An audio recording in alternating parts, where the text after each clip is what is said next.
Friends, मेरे पास बहुत queries आती है ऑप्शन राइटिंग करने की। Option writing, call writing, put writing, writing से कैसे पैसा कमाया जाए। तो भैया सबसे पहली बात ये कि राइटर्स के पास पेशेंस की ज़रूरत होनी चाहिए। जैसे हम पैसा लोन पे लगाते हैं, किसी को ब्याज पे पैसा देते हैं, तो क्या हमको पहले ही दिन पूरे महीने का ब्याज मिल जाता है? नहीं ना, वो रोज़ जैसे जैसे पैसा यूज़ होते जाएगा ब्याज मिलते जाएगा। तो जो राइटर है उसका मेन ऑब्जेक्टिव है एवरीडे टाइम वैल्यू खाने का, ब्याज खाने का। दूसरा एक और तरीका जो मैंने देखा है कि सपोर्ट और रेजिस्टेंस। अगर मैं सपोर्ट के पास हूँ और मार्केट रिवर्स ले रहा है या स्टॉक रिवर्स ले रहा है, तो मैं उसके नीचे का पुट बेच सकती हूँ। लेकिन एक चीज़ ध्यान रहे राइटिंग में कि राइटिंग के टाइम पर आपको प्रॉफिट जो होगा ना, वो सिर्फ उतना ही होगा मैक्सिमम जितना प्रीमियम मिला है। लेकिन अगर मार्केट आपके अगेंस्ट में गया या स्टॉक प्राइस आपके अगेंस्ट में गई तो लॉस अनलिमिटेड है। तो ये जो चीज़ है ये बहुत बड़ी माइनस पॉइंट भी है और प्लस पॉइंट भी है। क्यों कि वॉलेटाइल रोज नहीं होता, इसलिए ये प्लस पॉइंट है। माइनस पॉइंट ये है कि जब भी वॉलेटाइल होता है पूरे साल की क्या कभी कभी तो पूरे लाइफ की इनकम ले जाता है एक ही बार में।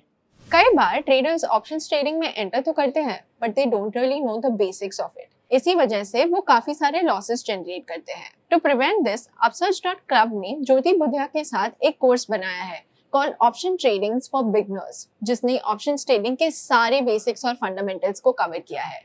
इसका लिंक डिस्क्रिप्शन में है and you can check it out today. तो अगर मैं कभी राइटिंग करती हूँ तो हेज करके राइटिंग करने की कोशिश करती हूँ। जैसे लेटर से मैंने ये वाला पुट बेचा तो यहाँ नीचे वाला कोई भी एक पुट लेके रखूँगी। उससे क्या होगा कि कभी मार्केट क्रैश हो जाए हमें पता नहीं चलता। मैंने ऐसे क्रैशेस रनिंग मार्केट में देखे हैं, लोअर सर्किट लगते हुए, तो वो सिचुएशन में बच जाती हूँ। तो राइटिंग जो है कहीं ना कहीं अच्छी भी है और नहीं भी है। क्यों? पैसा भी आता है। और वैसे ही कॉल राइटिंग जब प्राइस रेजिस्टेंस पे होता है और वहाँ से वापस रिवर्सल लेगा तब मैं ऊपर वाला कॉल बेचूंगी और कॉल बेचकर ऑफ कोर्स हेज करूंगी। मतलब अगर मैंने ये वाला कॉल बेचा है तो ये वाला कॉल बाय करके हेज करूंगी। क्यों?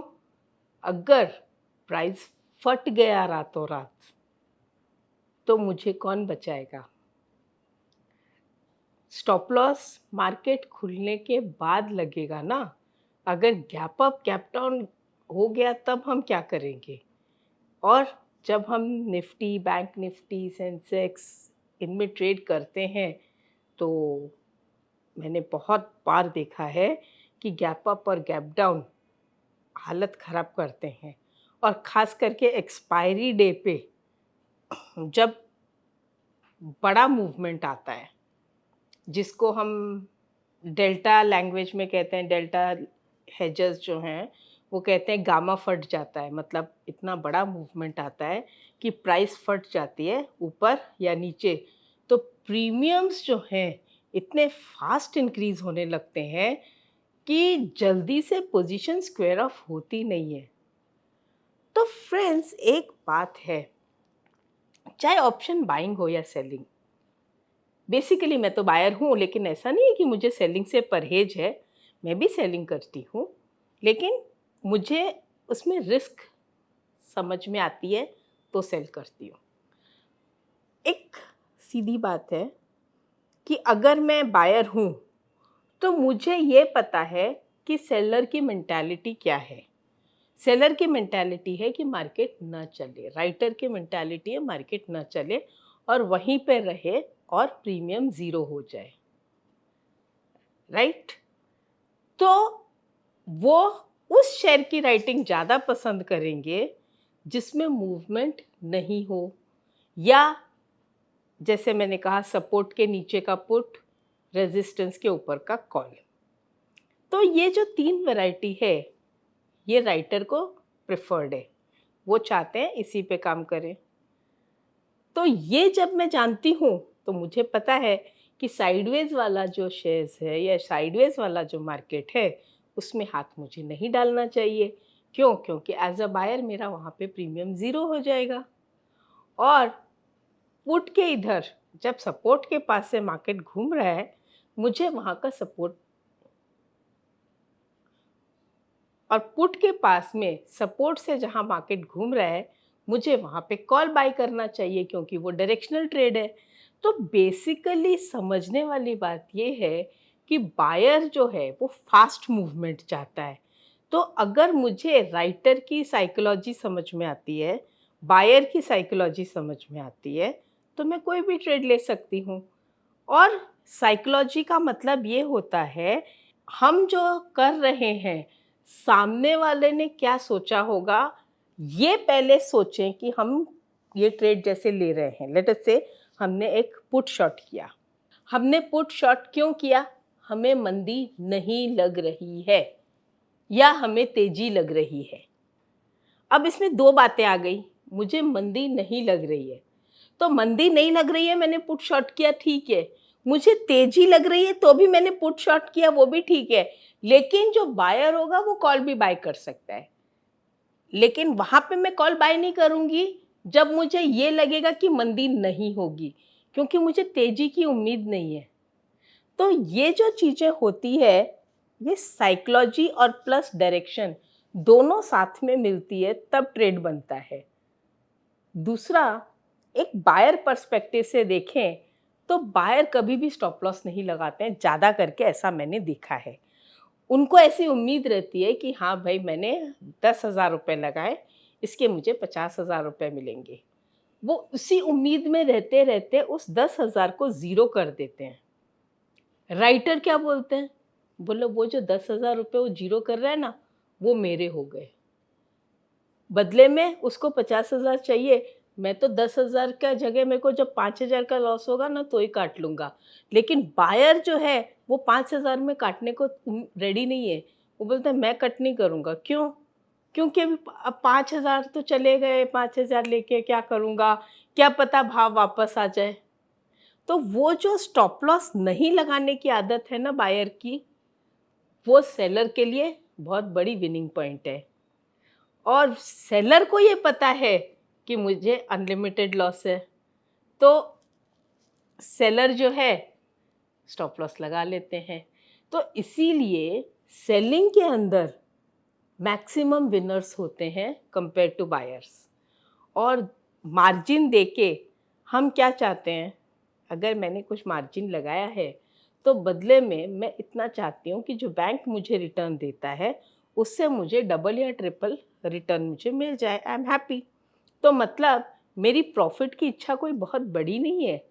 तो राइटर के पास सबसे बड़ा बेनिफिट ये है कि वो जो लाख रुपए मार्जिन लगा रहा है या 2 लाख रुपए मार्जिन लगा रहा है या 50 लाख मार्जिन लगा रहा है, बदले में उसे 2 से 3% महीने का मिल गया, he is very happy. And अगर मैं लाख रुपए लगा रही हूँ, मुझे 2-3 हज़ार रुपये महीने का मिल गया, I am very happy, more than happy. जबकि 10,000 रुपये लगा के बायर को अगर 2,000 रुपये मिलता है तो जनरली मैंने देखा है he is not happy. Y?